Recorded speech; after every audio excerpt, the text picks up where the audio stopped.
ଦେଖନ୍ତୁ ଆଜି ଆମେ ପଢ଼ିବା ଲୋକନାଟକର ସ୍ୱରୂପ। ବର୍ତ୍ତମାନ ବା ପ୍ରିଭିୟସ୍ କ୍ଲାସ୍ରେ ଆମେ ପଢ଼ିଥିଲେ ଲୋକନାଟକର ସଂଜ୍ଞା ପଢ଼ିଥିଲେ। ତାହେଲେ ଆମେ ଲୋକନାଟକ କହିଲେ କ'ଣ ବୁଝୁ ଆମେ ଡିଟେଲ୍ସ ଆମେ ଟିକି ନିକିକି ଜାଣିଥିଲେ। ବର୍ତ୍ତମାନ ଆଜି ପଢ଼ିବା ପାର୍ଟ 2ରେ ପଢ଼ିବା ଲୋକନାଟକର ସ୍ୱରୂପ। ଏହା ସାରିକି ଆମେ ତା'ର ବିଭିନ୍ନ ପ୍ରକାର ଲୋକନାଟକ ବିଷୟରେ ଆମେ ଆଲୋଚନା କରିବା। ତା ପୂର୍ବରୁ ସମସ୍ତେ ଚ୍ୟାନେଲକୁ ନ ଆସିଥିଲେ ଚ୍ୟାନେଲକୁ ସବସ୍କ୍ରାଇବ୍ କରିଦେବେ, ଭିଡ଼ିଓକୁ ସମସ୍ତେ ଲାଇକ୍ କରିଦେବେ ହେଲା। ତ ଚାଲନ୍ତୁ ଆମେ ଏଇଟା ଆପଣଙ୍କର ଲାଷ୍ଟ ୟୁନିଟ୍ ରହୁଛୁ, ଯେଉଁଟାକି ଆମର କୋର୍ ପେପର୍ 12ର ଏଇଟା ଆପଣଙ୍କର ଲାଷ୍ଟ ୟୁନିଟ୍ ବୁଝିପାରିଲେ। କୋର୍ ପେପର୍ 12ର ଲାଷ୍ଟ ୟୁନିଟ୍ ଏଇଟା ଆମଙ୍କର ଏଇଟା ସାରିଲା ପରେ ଆମେ କ'ଣ ପଢ଼ିବା ନେକ୍ସଟ କ'ଣ କୋର୍ ପେପର୍ ଆମେ ଷ୍ଟାର୍ଟ କରିବା। ତ ଚାଲନ୍ତୁ ଭିଡ଼ିଓକୁ ଫଟାଫଟ ଷ୍ଟାର୍ଟ କରିବା। ଦେଖ ଲୋକନାଟକ ସ୍ୱରୂପ ମାନେ ଲୋକନାଟକ କ'ଣ ବୁଝ, ଲୋକନାଟକର ସ୍ୱରୂପ ଆପଣଙ୍କର ପାଖାପାଖି ସମାନ ରହିବ। ତ ସ୍ୱରୂପ କ'ଣ ଆମେ ବୁଝିବା। ଦେଖ ଲୋକନାଟକ ହେଉଛି ସମୂହ ଜନତାର ପ୍ରିୟ କଳାକର୍ମ। ଏଥିରେ ଅଶିକ୍ଷିତ ବା ଶିକ୍ଷିତ ଅଶିକ୍ଷିତ ଗ୍ରାମବାସୀ ସହରବାସୀ ସମସ୍ତେ ଅନ୍ତର୍ଭୁକ୍ତ। ଲୋକମଞ୍ଚରେ ଗ୍ରାମୀଣ ଜନତାର ଭାବାବେଗ ସହିତ ବ୍ୟକ୍ତିସତ୍ତା ପ୍ରକାଶ ଲାଭ କରିଥାଏ। ସେମାନଙ୍କ ଜୀବନାନୁଭୂତି ସରଳ ଭାବେ ରୂପ ନେଇଥାଏ। ଫଳରେ ନିଜକୁ ନିଜେ ପରୀକ୍ଷା ସହିତ ଆତ୍ମବିଶ୍ୱାସ ସୃଷ୍ଟି କରିବା ଲୋକନାଟକ ସାହାଯ୍ୟ କରିଥାଏ। ତ ଏଇଟାରେ କୁହାଗଲା ପିଲେ ଲୋକନାଟକ ମାନେ କ'ଣ, ଲୋକନାଟକ ତ ସମସ୍ତଙ୍କ ପାଇଁ ଏଇଟା ଜଣେ ଜନପ୍ରିୟ ନାଟକ ବୋଲି କୁହାଯାଏ। ସମୂହ ଜନତାର ପ୍ରିୟ କଳାକର୍ମ। ଏଥିରେ ସମସ୍ତେ ଶିକ୍ଷିତ ଅର୍ଦ୍ଧଶିକ୍ଷିତ ବା ଅଶିକ୍ଷିତ ଗ୍ରାମବାସୀ ସହରବାସୀ ସମସ୍ତେ ଏଠାରେ ଅନ୍ତର୍ଭୁକ୍ତ ହୋଇଥାନ୍ତି ବୋଲି ଏଇ ଯେଉଁ ଲୋକନାଟକ ବିଷୟରେ ଆମେ ମାନେ କହିବା। ତ ଏଇଠି ଦେଖନ୍ତୁ ଗ୍ରାମ୍ୟ ପରିବେଶରେ ଗ୍ରାମୀଣ ଜନତା କଳାକୁଶଳତା ସହିତ ସେମାନଙ୍କର ସୃଜନଶୀଳତା ମଧ୍ୟ ଆତ୍ମପ୍ରକାଶ ଲାଭ କରିଥାଏ। ଲୋକନାଟକ ସାଧାରଣତଃ ଦୁଇଟି ରୂପରେ ଦେଖାଯାଇଥାଏ। ସେଗୁଡ଼ିକ ହେଉଛି ସ୍ଥିର ଏବଂ ଚଳମାନ। ଲୋକନାଟକ ଦେଖନ୍ତୁ ଦୁଇ ପ୍ରକାର ବୋଲି ଆମେ କହିପାରିଥାଉ। ସେଗୁଡ଼ିକ ହେଉଛି ସ୍ଥିର, ଯେଉଁଟାକି ଆପଣଙ୍କର ଗୋଟିଏ ସ୍ଥାନରେ ହୋଇଥାଏ, ଏବଂ ଚଳମାନ ଯେଉଁଟାକି ଆପଣଙ୍କର କ'ଣ ମାନେ ଏଇ ଗୋଟିଏ ସ୍ଥାନରୁ ଆଉ ଗୋଟେ ସ୍ଥାନକୁ ପୂର୍ବରେ ଆମେ ଦେଖିପାରୁଥିବେ ଯେଉଁଟାକି ସ୍ଥିର, ଯେଉଁଟାକି ଚଳମାନ ନାଟକ ମାନେ ଗୋଟେ ଘର ଗାଁ ବୁଲିକି ସେମାନେ ନାଟକ ପରିବେଷଣ କରୁଥିଲେ ବୁଝିପାରିଲେ। ତ ବୁଝିବା କେଉଁ ସବୁ ସ୍ଥିର କ'ଣ ଆଉ ଚଳମାନ କ'ଣ ଆମେ ଜାଣିବା। ଏଇଠି ଦେଖନ୍ତୁ ପିଲେ ସ୍ଥିର ଲୋକନାଟକ ଏକ ନିର୍ଦ୍ଦିଷ୍ଟ ସ୍ଥାନରେ ଅଭିନୀତ ହୁଏ। ସ୍ଥିର ଲୋକନାଟକ ଏବେ ବର୍ତ୍ତମାନ ଯେଉଁଟା ହେଉଛି ମାନେ ଗୋଟିଏ ଜାଗାରେ ଗୋଟିଏ ଷ୍ଟେଜ୍ରେ ସେମାନେ ଇଏ କରିକି ସେଠାରେ ଆପଣଙ୍କର ନାଟକର ଚରିତ୍ରରେ ପରିବେଷଣ କରିଥାନ୍ତି, ଯେଉଁଟାକି ସ୍ଥିର ନାଟକ ବୋଲି କୁହାଯାଏ ହେଲା। ଏବଂ ଅଭିନୀତ ହୁଏ ଯଥା ଗଛ ତଳେ, ଖୋଲା ପଡ଼ିଆରେ, ମନ୍ଦିର ପ୍ରାଙ୍ଗଣ ବା ନାଟ ମନ୍ଦିର ହେଲେ ଚଳମାନ ଲୋକନାଟକ ବିଭିନ୍ନ ସ୍ଥାନରେ ଅଭିନୀତ ହୋଇଥାଏ। ଆଉ ଏଠାରେ ଦେଖନ୍ତୁ ଚଳମାନ ଯେଉଁଟାକି ଆମଙ୍କର ଗୋଟିଏ ସ୍ଥାନରୁ ଆଉ ଗୋଟେ ସ୍ଥାନକୁ ଚଳମାନ ନାଟକରେ ବିଭିନ୍ନ ସ୍ଥାନରେ ସେଠାରେ ଅଭିନୀତ ହୋଇଥାଏ, ଯେଉଁଟାକି ଶୋଭାଯାତ୍ରା, ନୃତ୍ୟ, ଗୀତ, ଅଭିନୟ ମାଧ୍ୟମରେ ଲୋକନାଟର କୌଣସି ଏକ ଘଟଣାକୁ ବା ନୃତ୍ୟ ଗୀତ ମାଧ୍ୟମରେ ଜନତାର ଦରବାରରେ ଉପସ୍ଥାପନ କରିବା ଚରିତ୍ର ହେଲା, ଯେଉଁଟାକି ଉପସ୍ଥାପନ କରିବା ଚରିତ୍ର ଅର୍ଥମୟ ଆବୃତ୍ତି ଅନେକ ଚରିତ୍ରର ସମାବେଶ, ଉକ୍ତି ପ୍ରତ୍ୟୁକ୍ତି ଘଟଣାର କାହାଣୀକୁ ରୂପାନ୍ତରିତ ଏଭଳି ନାନା ବିବର୍ତ୍ତନକୁ ସାଥିରେ ଧରି ଆଗେଇ ଆସେ ଲୋକନାଟକ। ମାନେ ଆମେ ଯେଉଁ ନାଟକ ଗୁଡ଼ିକୁ ଦୁଇଟି ପ୍ରକାର ଦେଖିପାରିବା, ଯେଉଁଟାକି ଚଳମାନ ଏବଂ ସ୍ଥିର। ଯେଉଁଟାକି ଚଳମାନ ମାନେ ଗୋଟିଏ ସ୍ଥାନରୁ ଅନ୍ୟ ସ୍ଥାନಕ್ಕೆ ବୁଲିକି ଯେଉଁ ନାଟକ ପରିବେଷଣ କରିଥାନ୍ତି ତାକୁ ଚଳମାନ କୁହାଯାଏ। ସ୍ଥିର ମାନେ ଗୋଟିଏ ସ୍ଥାନରେ ସେଠାରେ ଗୋଟିଏ ସ୍ଥାନରେ ରହିକି ଯେଉଁଟା ପରିବେଷଣ କରାଯାଏ ତାକୁ ଆମେ ସ୍ଥିର ବୋଲି କୁହାଯାଏ ବୁଝିପାରିଲେ। ନେକ୍ସଟ କୁହାଯାଇଛି ଦେଖନ୍ତୁ ଆଦିମ ମଣିଷ ଶିକାର, ଲଢ଼େଇ, କୃଷିକର୍ମ ଏବଂ ଯାଦୁରେ ବିଶ୍ୱାସ କରୁଥିଲା। ତା'ର ଏସବୁ କାର୍ଯ୍ୟ ସଂଳାପ ବିହୀନ ନୃତ୍ୟ ଗୀତ ଭାବରେ ମୂକ ଅଭିନୟ ଏବଂ ନୃତ୍ୟ ଅଭିନୟ ମାଧ୍ୟମରେ ପ୍ରକାଶିତ ହେଉଥିଲା। ପରେ ନୃତ୍ୟ ଏବଂ ସଙ୍ଗୀତର ବହୁଳତା ସ୍ଥାନରେ ଉକ୍ତି ପ୍ରତ୍ୟୁକ୍ତିର ଯୁକ୍ତ ସଂଳାପ ସ୍ଥାନ ପାଇଥିଲା। ନୃତ୍ୟ ଓ ସଙ୍ଗୀତର ପରିମାଣ କମିଗଲା, ଅଭିନୟର ଆଗେଇ ଆସିଲା ଏବଂ ସଂଳାପ ଏବଂ ଅଭିନୟ ଯୁକ୍ତ ହୋଇ ଲୋକନାଟକ ଏକ ନୂଆ ରୂପରେ ପ୍ରତିଭାତ ହେଲା। ତ ଏଇଟାରେ କୁହାଗଲା କିନ୍ତୁ ଆଦିମ ମଣିଷର ସେ ସମୟରେ କ'ଣ ସମସ୍ତେ କେଉଁଟା ବିଶ୍ୱାସ କରୁଥିଲେ, ଯେଉଁଟାକି କୃଷିକର୍ମ ଏବଂ ଯାଦୁରେ ଅଧିକ ବିଶ୍ୱାସ କରୁଥିଲେ। ଯାଦୁ ଯେମିତିକି ସେଇ ସମୟରେ ଦେଖନ୍ତୁ ଯାଦୁ ମାନେ ଏବେ ବର୍ତ୍ତମାନ ଆସୁନାହାନ୍ତି ହେଲା, ସାପ ଖେଳୁଆ ଯାହା ବି ଯାଦୁଘର ମାନେ ଯେଉଁମାନେ ଯାଦୁ ଦେଖାଉଛନ୍ତି ସେମାନେ ଗାଁକୁ ବୁଲିକି ଯାଦୁ ଦେଖାଉଥିଲେ, ସେମାନେ ସେଇଟାକୁ ସତ ବୋଲି ଭାବୁଥିଲେ। କିନ୍ତୁ ଦେଖନ୍ତୁ ତା'ର ସବୁ କାର୍ଯ୍ୟ ସଂଳାପହୀନ ନୃତ୍ୟ ଗୀତ ଭରା ମୂକ ଅଭିନୟ ଏବଂ ନୃତ୍ୟାଭିନୟ ମାଧ୍ୟମରେ ପ୍ରକାଶିତ ହେଉଥିଲା। ତା ବହୁତ ସୁନ୍ଦର ଭାବରେ ତା ନାଚ ହେଉଥିଲା, ଗୀତ ମଧ୍ୟ ହେଉଥିଲା। ପରେ ନୃତ୍ୟ ଏବଂ ସଙ୍ଗୀତର ବହୁଳ ସ୍ଥାନରେ ଉକ୍ତି ପ୍ରତ୍ୟୁକ୍ତି ଯୁକ୍ତ ସଂଳାପ ସ୍ଥାନ ପାଇଥିଲା ଏବଂ ନୃତ୍ୟ ସଙ୍ଗୀତ ପରିମାଣର କମିଗଲା। ଏବେ ଦେଖନ୍ତୁ ସେହି ସମୟରେ ବହୁତ ସାରା ଲୋକ ଆସୁଥିଲେ, ବହୁତ ଅନ୍ୟାନ୍ୟ ସ୍ଥାନର ଲୋକ ଆସିକି ଗାଁରେ ବୁଲୁଥିଲେ, କିନ୍ତୁ ସେସବୁ ଏବେ ଦେଖିବାକୁ ଆମେ ପାଉନୁ ତାହା ବହୁତ ପରିମାଣରେ କମିଗଲା ବୋଲି କୁହାଯାଇଛି। ଯେଉଁ ଅଭିନୟ ଆଗେଇ ଆସିଲା ଏବେ ସଂଳାପ ଏବଂ ଅଭିନୟ ଯୁକ୍ତ ହୋଇ ଲୋକନାଟକ ଏକ ନୂଆ ରୂପରେ ପ୍ରତିଭାତ ହେଲା। ଏବେ କ'ଣ ଅଭିନୟ ସଂଳାପ ସମସ୍ତେ ଏବେ କ'ଣ ନୂଆ ନୂଆ ଢଙ୍ଗରେ ଏବେ ପରିବର୍ତ୍ତନ ହୋଇ ଆସିଲା। ପରବର୍ତ୍ତୀ କ'ଣ କୁହାଯାଇଛି ଦେଖନ୍ତୁ ଲୋକଚିତ୍ତ ଏଇଠି ବିଲେ ଲୋକଚିତ୍ତ ବିନୋଦ ଏହାର ଉଦ୍ଦେଶ୍ୟ ଥିବାରୁ ଲୋକନାଟ୍ୟର ନୃତ୍ୟ ଗୀତ ବାଦ୍ୟ ଅଭିନୟ ପ୍ରମୁଖ ସ୍ଥାନ ହାସଲ କଲା। ତ ଲୋକନାଟ୍ୟରେ ସଂଳାପ ସ୍ଥାନ ପାଇଲା। ସଂଳାପ ମାନେ କହୁଛି ଯେଉଁଟାକି ଡାଇଲଗ୍। ଏହା କେତେବେଳେ ଗଦ୍ୟ ବଚନିକା ପୁଣି କେତେବେଳେ ପଦ୍ୟ ବଚନିକା ସାଜିଥାଏ। ବେଳେବେଳେ ଲୋକନାଟକରେ ଆବଶ୍ୟକତା ଅନୁସାରେ ତତ୍କାଳୀନ ସଂଳାପ ସ୍ଥାନ ପାଇଥାଏ। ବେଳେବେଳେ ଏହି ସଂଳାପ ଅଶ୍ଳୀଳ ବା ଅଶାଳୀନ ହୋଇଥାଏ। ଦେଖ ବେଳେବେଳେ କ'ଣ କୁହାଯାଇଛି ସଂଳାପ ମାନେ ଏବେ କ'ଣ ପରିବର୍ତ୍ତନ ହୋଇଥିଲା। ସଂଳାପ ମାନେ ଡାଇଲଗ୍ ଗୁଡ଼ାକ ସବୁ ମାନେ ସମସ୍ତେ ମାନେ ଆସିପାରିଲା ଏବେ ଏଇ ବର୍ତ୍ତମାନ ଷ୍ଟେଜ୍ରେ। ଯେଉଁଟାକି ବେଳେବେଳେ କ'ଣ ହେଉଛି ଲୋକନାଟକରେ ଆବଶ୍ୟକତା ଅନୁସାରେ ତତ୍କାଳୀନ ସଂଳାପ ସ୍ଥାନ ପାଇଥାଏ। ବେଳେବେଳେ ଏହି ସଂଳାପ ଅଶ୍ଳୀଳ ବା ଅଶାଳୀନ ହୋଇଥାଏ। ତେବେ ଗ୍ରାମର ଅଶିକ୍ଷିତ ଜନସାଧାରଣଙ୍କ ଉପରେ ଏହାର କୌଣସି ପ୍ରଭାବ ପଡ଼ିନଥାଏ, କାରଣ ସେମାନେ ଏହାର ଚିତ୍ତ ବିନୋଦ ଧର୍ମ ଭିତରେ ମସଗୁଇ ଥାନ୍ତି ହେଲା। ତ ପରବର୍ତ୍ତୀ ଦେଖନ୍ତୁ ଲୋକନାଟକର ମଞ୍ଚ ହେଉଛି ମୁକ୍ତ ମଞ୍ଚ ପିଲେ। ଦେଖ ଆମେ ଏବେ କହିବାନି ଯେ ଏବେ ବର୍ତ୍ତମାନ ମାନେ ସେହି ସମୟର ନାଟକ ଏବଂ ବର୍ତ୍ତମାନର ନାଟକ ଟିକେ ମାନେ ଅନୁମାନ କରିପାରୁଥିବେ। ସେହି ସମୟରେ ମାନେ ଲୋକନାଟକର ମୁକ୍ତ ପିଲେ ପୁରା ଖୋଲା ପଡ଼ିଆରେ ସେମାନେ ନାଟକ ପରିବେଷଣ କରିଥାନ୍ତି। ମୁକ୍ତ ଅଞ୍ଚଳ କୁହାଯାଏ, ଯେଉଁଟାକି ଗାଁ ଦାଣ୍ଡରେ ଏହା ଅଭିନୀତ ହୋଇଥାଏ। ଏହା ଗୋଟିଏ ଜାଗାରେ ସ୍ଥିର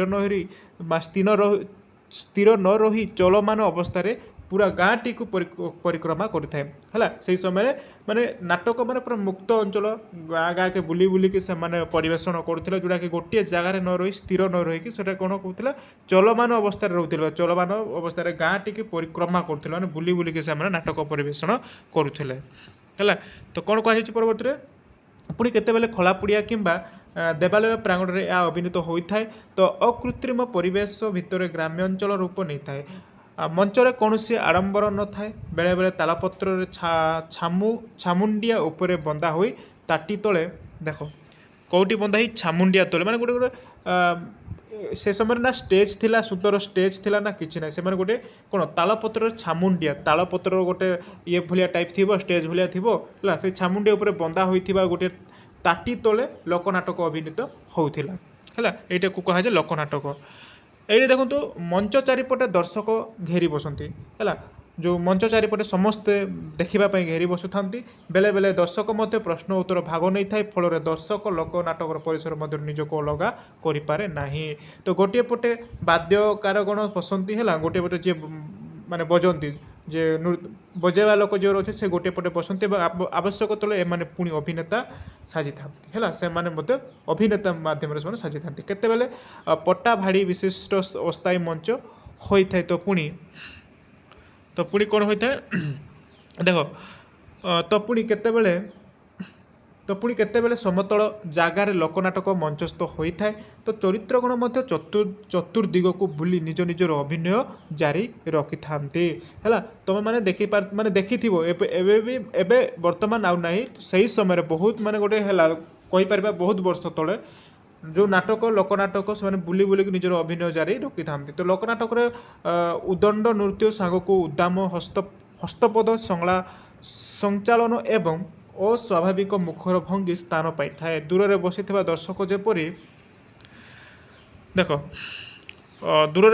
ଦର୍ଶକ ଯେପରି ପୂର୍ଣ୍ଣ ପ୍ରାଣରେ ଲୋକନାଟକର ରସ ଉପଭୋଗ କରିପାରିବ, ସେଥିପାଇଁ ଏହିପରି କରାଯାଇଥାଏ ଯେ ଚରିତ୍ର ମଧ୍ୟ ବହଳ ମେକଅପ୍ ନେଇଥାନ୍ତି, ଚରିତ୍ର ଧରଣର ପୋଷାକ ପିନ୍ଧିଥାନ୍ତି, ଆବଶ୍ୟକତା ଠାରୁ ଅତିରିକ୍ତ ଅଭିନୟ ଏଥିରେ ସ୍ଥାନ ପାଇଥାଏ ହେଲା। ସେମାନେ ବିଭିନ୍ନ ଚରିତ୍ରମାନଙ୍କୁ ମଧ୍ୟ ଯେଉଁଟା ସେମାନେ କ'ଣ ବିଭିନ୍ନ ପ୍ରକାର ମେକଅପ୍ ସେମାନେ ନେଇଥାନ୍ତି ପିଲେ ହେଲା। ଚରିତ୍ର ଧରଣ ସେମାନେ ପୋଷାକ ମଧ୍ୟ ପିନ୍ଧିଥାନ୍ତି, ଆବଶ୍ୟକ ଠାରୁ ଅତିରିକ୍ତ ଅଭିନୟ ଏଥିରେ ସ୍ଥାନ ମଧ୍ୟ ପାଇଥାଏ, ଯାହାକୁ ଦର୍ଶକ କ'ଣ ସାଦର ଗ୍ରହଣ କରିନେଇଥାନ୍ତି। ଏଣୁ ଲୋକନାଟକର ଅତିରଞ୍ଜନ ଧର୍ମିତା ସ୍ଥାନ ମଧ୍ୟ ପାଇଥାଏ ବୋଲି କୁହାଯାଏ। ନେକ୍ସଟ ପରବର୍ତ୍ତୀ ଦେଖନ୍ତୁ ଲୋକନାଟକର ଚରିତ୍ର ପରିବେଶ ଅନୁସାରେ ତତ୍କାଳୀନ ସଂଳାପ ସହିତ ହାସ୍ୟରସ ପରିବେଷଣ କରିଥାଏ। ଦର୍ଶକଙ୍କର ପ୍ରଶ୍ନ ଉତ୍ତର ମଧ୍ୟ ଚରିତ୍ର ନିଜର ସାଧ୍ୟ ମତେ ଦେବାକୁ ଚେଷ୍ଟା କରିଥାଏ। ଶୃଙ୍ଗାର ବୀର ହେଉଛି ଲୋକନାଟକର ପ୍ରଧାନ ରସ। ଏଇଠି କୁହାଯାଇଛି ଶୃଙ୍ଗାର ଏବଂ ବୀର ରସ ହେଉଛି ଲୋକନାଟକର ପ୍ରଧାନ ରସ ହେଲା, ଯେଉଁଟାକି ହାସ୍ୟର ଲୋକମାନଙ୍କୁ ହସଉଥିଲେ। ତେବେ ମନୋରଞ୍ଜନ ଉଦ୍ଦେଶ୍ୟରେ ଏଥିରେ ହାସ୍ୟରସର ସଂଯୋଗ କରାଯାଇଥାଏ। ଲୋକନାଟକର ସଂଳାପ ଭିତରେ ବେଳେବେଳେ ଆଞ୍ଚଳିକ কথ୍ୟ ଭାଷା ପ୍ରାଧାନ୍ୟ ବିସ୍ତାର ମଧ୍ୟ କରିଥାଏ ହେଲା। ତ ସ୍ଥାନ ଦେଇ ମଧ୍ୟ ଲୋକନାଟ୍ୟର ସ୍ୱରୂପରେ ବିଭିନ୍ନତା ପରିଦୃଷ୍ଟ ହୁଏ। ଆଲୋଚକ ଡକ୍ଟର କୃଷ୍ଣଚନ୍ଦ୍ର ବେହେରାଙ୍କ ମତରେ ଦେଖ ଡକ୍ଟର କିଏ କୃଷ୍ଣଚନ୍ଦ୍ର ବେହେରାଙ୍କ ମତରେ ଭିନ୍ନ ଭିନ୍ନ ଲୋକନାଟ୍ୟର ସାଧାରଣତଃ ଗୋଟିଏ ଗୋଟିଏ ନିର୍ଦ୍ଦିଷ୍ଟ ଭୌଗୋଳିକ ଅଞ୍ଚଳ ଗୋଟିଏ ଗୋଟିଏ ନିର୍ଦ୍ଦିଷ୍ଟ ସାମାଜିକ ଗୋଷ୍ଠୀ ବା ଜାତି ସହିତ ସମ୍ପୃକ୍ତ ଥାଏ। ଅର୍ଥାତ୍ ଏକ ପ୍ରକାର ଲୋକନାଟ୍ୟ ଗୋଟିଏ ଦେଶର ସର୍ବାଞ୍ଚଳ ବ୍ୟାପୀ ପ୍ରାୟ ପ୍ରସାର ଲାଭ କରିନଥାଏ ବୋଲି ଏଠାରେ ସେ ମତବ୍ୟକ୍ତ କରୁଛନ୍ତି କୃଷ୍ଣଚନ୍ଦ୍ର ବେହେରା। ତ ଲୋକନାଟ୍ୟର ଚରିତ୍ର ଆଉ ଟିକେ ରହିଲା ପିଲେ ବୁଝିପାରିଲେ। ଲୋକନାଟ୍ୟର ଚରିତ୍ର ନିଜ ନିଜର ପରିଚୟ ପ୍ରଦାନ କରୁଥାଏ। ଏହି ଆତ୍ମ ପରିଚୟ ପ୍ରଦାନ ରୀତି ମଧ୍ୟ ବେଶ୍ କୌତୂହଳ ଉତ୍ପାଦନ। ପୁଷ୍ପ ପଥରୁ ମଞ୍ଚକୁ ଆସିବା ବାଟରେ ଗୀତ ଗାଇ ଗାଇ ଚରିତ୍ର ନିଜର ପରିଚୟ ଦେଇ ମଞ୍ଚକୁ ପ୍ରବେଶ କରିଥାଏ ହେଲା। ଯେତେବେଳେ ଦେଖନ୍ତୁ ପିଲା ଗୋଟେ ଚରିତ୍ର ପିଲା ତାଙ୍କ ନିଜ ପରିଚୟ ମାଧ୍ୟମରେ ଗୀତ ମାଧ୍ୟମରେ ନିଜ ପରିଚୟ ସେ ଦେଇଥାଏ। ଯେମିତିକି ପୁଷ୍ପ ପଥରରୁ ମଞ୍ଚକୁ ଆସିବା ବାଟରେ ସେମାନେ ଯେଉଁ ଷ୍ଟେଜ୍ ସାମ୍ନା ଅଛି ଷ୍ଟେଜ୍କୁ ସେ ପଶିବା ମାନେ ବାଟରେ ସେ କ'ଣ କରିଥାଏ ଗୀତ ଗାଇ ନିଜ ଚରିତ୍ର ନିଜର ପରିଚୟ ଦେଇ ମଞ୍ଚକୁ ସେ ପ୍ରବେଶ କରିଥାଏ ଗୋଟେ ଚରିତ୍ର। ଏହି ଗୀତ ପଦ ଭିତରେ ଚରିତ୍ରଟିର ସମସ୍ତ ସୂଚନା ପ୍ରଦତ୍ତ ହୋଇଥାଏ। ସମସ୍ତ ପ୍ରକାର ତାଙ୍କର ଚରିତ୍ର ବା ତାଙ୍କ ବିଷୟରେ ସେ କହିଥାଏ, ଯଥା ନାମ ହାବଭାବ ଏବଂ ବେଶଭୂଷା ଇତ୍ୟାଦି। ଲୋକନାଟକରେ ପୁଷ୍ପ ପଥ ଏକ ଗୁରୁତ୍ୱପୂର୍ଣ୍ଣ ଅଙ୍ଗ ଭାବେ ବିବେଚିତ ହୋଇଥାଏ ହେଲା। ତ ଏଠାରେ ଚରିତ୍ର ଯେତେବେଳେ ଷ୍ଟେଜ୍କୁ ଆସେ ପିଲେ ତାଙ୍କର ମାନେ ବିଷୟରେ ସେ କ'ଣ ଗୀତ ମାଧ୍ୟମରେ ତାଙ୍କର ଡିଟେଲ୍ସ ତାଙ୍କର ନାମ ତାଙ୍କର ବେଶଭୂଷା ସମସ୍ତେ ସେ କହିଥାଏ। ସେ କିଏ କ'ଣ ମାନେ ତାଙ୍କର ଚରିତ୍ର ବିଷୟରେ ସେ କହିଥାଏ ହେଲା, ବିବେଚିତ ହୋଇଥାଏ। ତ ଲୋକନାଟକର କଥାବସ୍ତୁ ଧର୍ମ ଧାରଣା ବା ଆଧ୍ୟାତ୍ମିକ ଚେତନା ସହିତ ଜଡ଼ିତ ହୋଇଥାଏ। ତେଣୁ ପୌରାଣିକ କଥାବସ୍ତୁ ଏହାର ପରିସର ମଣ୍ଡନ କରିଥାଏ। ପାପ ପୁଣ୍ୟ ନୀତି ଆଦର୍ଶ ଡୋରିରେ ଲୋକନାଟ୍ୟର ଚରିତ୍ର ବନ୍ଧା। ଖାଲି ପୁରାଣ ନୁହେଁ କିମ୍ବଦନ୍ତୀ କାଳ୍ପନିକ କଥାବସ୍ତୁକୁ ଆଧାର କରି ମଧ୍ୟ ଲୋକନାଟକ ଗଢ଼ି ଉଠିଥାଏ ପିଲେ ହେଲା। ପୌରାଣିକ କଥାବସ୍ତୁକୁ ନେଇ ଏଠାରେ ଲୋକନାଟକ ଗଢ଼ି ଉଠିଥାଏ ବୋଲି ଏଠାରେ କୁହାଯାଇଛି। ପରବର୍ତ୍ତୀ ଦେଖନ୍ତୁ ରାଜକୁମାର ରାଜକୁମାରୀର ଦେବ ଦେବୀ ପୁରୀ ଅପ୍ସରୀ ଲୋକନାଟକରେ ସାଧାରଣତଃ ସ୍ତରକୁ ଓହ୍ଲାଇ ଆସନ୍ତି। ଗ୍ରାମୀଣ ଦର୍ଶକ ଏମାନଙ୍କୁ ଅତି ନିକଟରୁ ନିଜସ୍ୱ ପରିବେଶ ମଧ୍ୟରେ ରଖିବାକୁ ଚେଷ୍ଟା କରନ୍ତି। ଦେଖନ୍ତୁ ଯେତେବେଳେ ନାଟକରେ ଯେତେବେଳେ ପରୀ ଅପ୍ସରୀ ଯେତେବେଳେ ମାନେ ବାହାରିଥାନ୍ତି ସେଠାରେ ଦେଖନ୍ତୁ ଗାଁର ଯେଉଁ ଲୋକମାନେ ନିଜର ଗ୍ରାମୀଣ ଦର୍ଶକ ଏମାନଙ୍କୁ ନିଜସ୍ୱ ମାନେ ନିଜର ଆପଣାଇବା ପାଇଁ ନିଜର ସାଙ୍ଗ କରିବା ପାଇଁ ବହୁତ ସେମାନେ ଶ୍ରଦ୍ଧା ଏବଂ ସ୍ନେହ ମଧ୍ୟ କରିଥାନ୍ତି ସେମାନଙ୍କୁ ହେଲା। ଲୋକନାଟକରେ ଧାର୍ମିକ ଆଭିମୁଖ୍ୟ ଗୁରୁତ୍ୱ ଲାଭ କରୁଥିଲେ ମଧ୍ୟ ସାମାଜିକ ଆଭିମୁଖ୍ୟକୁ ବାଦ ଦେଇ ହୁଏ ନାହିଁ, କାରଣ ସାମାଜିକ ପରମ୍ପରାକୁ ନେଇ ତ ଲୋକନାଟକ ବିକାଶ ହୋଇଛି ହେଲା। ସାମାଜିକ କାରଣକୁ ନେଇକି ଲୋକନାଟକ ବିକାଶ ହୋଇଛି ବୋଲି କୁହାଯାଉଛି। ଅଧିକାଂଶ ଲୋକ ନାଟକ କୃଷି ଯୁଦ୍ଧ ଏବଂ ଦେଖ କ'ଣ କୁହାଯାଇଛି ଅଧିକାଂଶ ଲୋକନାଟକର ବା ଲୋକନାଟକକୁ କୃଷି ଯୁଦ୍ଧ ଏବଂ ଶିକାରକୁ ପ୍ରାଧାନ୍ୟ ଦେଇଛି, କାରଣ ଏହିସବୁ କାର୍ଯ୍ୟ ଥିଲା ଆଦିମ ମଣିଷର ଏକ ପ୍ରକାର ସହଜାତ କର୍ମ। ପ୍ରକାରାନ୍ତରରେ ଲୋକନାଟକ ହିଁ ମଣିଷର ନୀତି ଦିନିଆ ସୁଖ ଦୁଃଖର ଚିତ୍ର ପ୍ରଦାନ କରିଛି। ଏହା ନୃତ୍ୟଗୀତର ପରିବେଶ ସହିତ ନିଗୁଡ଼ ସମ୍ପର୍କ ରହିଛି। ଭାରତର ଅଧିକାଂଶ ଲୋକ ଗ୍ରାମର ବାସ କରନ୍ତି ଏବଂ କୃଷି କାର୍ଯ୍ୟ ଉପରେ ନିର୍ଭର କରିଥାନ୍ତି। ସେମାନଙ୍କର ନାଚ ଗୀତ ଅଭିନୟ ମଧ୍ୟ କୃଷି କାର୍ଯ୍ୟ ସହିତ ସମ୍ପୃକ୍ତ। ଏଇଟା ଦେଖନ୍ତୁ ଯେତେବେଳେ ନାଟକ ଗୋଟେ ମାନେ ଗୋଟେ ବିଷୟକୁ ସେମାନେ ଉପସ୍ଥାପନ କରିଥାନ୍ତି ଯେଉଁଟାକି ସାମାଜିକ ପରିବେଶକୁ ସେମାନେ ନେଇକି ନାଟକ ଗୁଡ଼ିକୁ ଉପସ୍ଥାପନ କରିଥାନ୍ତି। ଯେମିତିକି କୃଷି ମାନେ କୃଷକ କୃଷି କରୁଛି କୃଷ ଯୁଦ୍ଧ ଏବଂ ଶିକାରକୁ ପ୍ରାଧାନ୍ୟ ଏଇ ଯେଉଁ ଲୋକନାଟକରେ ଅଧିକ ଦିଆଯାଇଥାଏ ହେଲା। ତ ଏଠାରେ କୁହାଯାଇଛି ଯେ ଯେମିତିକି ସେମାନେ ନୀତିଦିନିଆର ସୁଖ ଦୁଃଖ ଏବଂ ଚିତ୍ରର ପ୍ରଦାନ ମଧ୍ୟ କରିଥାନ୍ତି ଯେଉଁ ନାଟକରେ। ଏହାର ନୃତ୍ୟ ଗୀତ ପରିବେଶ ସହିତ ନିଗୁଡ଼ ସମ୍ପର୍କ ମଧ୍ୟ ରହିଥାଏ। ବୁଝିପାରିଲେ। ନେକ୍ସଟ ଦେଖନ୍ତୁ ଆଲୋଚକ ଡକ୍ଟର ହେମନ୍ତ କୁମାର ଦାସଙ୍କ କିଏ ଡକ୍ଟର ହେମନ୍ତ କୁମାର ଦାସଙ୍କ ତାଙ୍କ ମତରେ ଦେଖନ୍ତୁ ଗ୍ରାମ ଭାରତରେ ଗୀତ ନୃତ୍ୟ ନାଟକ ଇତ୍ୟାଦି କୃଷି ସହିତ ସମ୍ପୃକ୍ତ ଏବଂ କୃଷକର ଏହାର ଆବଶ୍ୟକ କର୍ତ୍ତବ୍ୟ ରୂପେ ଗୃହୀତ। କୃଷି କର୍ମର ଗୋଟିଏ ଗୋଟିଏ ପର୍ଯ୍ୟାୟ ସହିତ ନୃତ୍ୟ ସଙ୍ଗୀତର ବିଭିନ୍ନ ପର୍ଯ୍ୟାୟ ସମ୍ପୃକ୍ତ। ଲୋକନାଟକରେ ଗ୍ରାମୀଣ କୃଷକ ଜୀବନଚର୍ଯ୍ୟାର ବିଭିନ୍ନ ଦିଗ ଯଥା କ'ଣ ମଇଦିଆ ହଳବୁଲା ଧାନ କଟା ଧାନ ଉଡ଼ା ଆଦି ସ୍ଥାନ ପାଇଥାଏ। ତ ସମାଜରେ ନିମ୍ନ ବର୍ଗର ଜୀବନଯାପନ ପ୍ରଣାଳୀ ଏକ ନିଚ୍ଛକ ଚିତ୍ର ଉପସ୍ଥାପନ କରିଥାଏ ଲୋକନାଟକରେ। ତ ଏଠାରେ କୁହାଯାଇଛି ଯେ ଲୋକନାଟକର ମାନେ ବିଷୟବସ୍ତୁକୁ ବିଭିନ୍ନ ପ୍ରକାର ମାନେ କ'ଣ କରା ମଇଦିଆ ହଲବୁଲା ହେଲା ଯେଉଁ ଗାଁର ସାମାଜିକକୁ ବିଷୟବସ୍ତୁକୁ ଅଧିକାଂଶ ନେଇକି ସେହି ସମୟରେ ନାଟକ ଉପସ୍ଥାପନ କରାଯାଉଥିଲା। ଯେଉଁ ଧାନ କଟା ଧାନ ବିଡ଼ା ଆଦି ସ୍ଥାନ ପାଇଥାଏ ବୋଲି ଏଠାରେ କୁହାଯାଇଛି।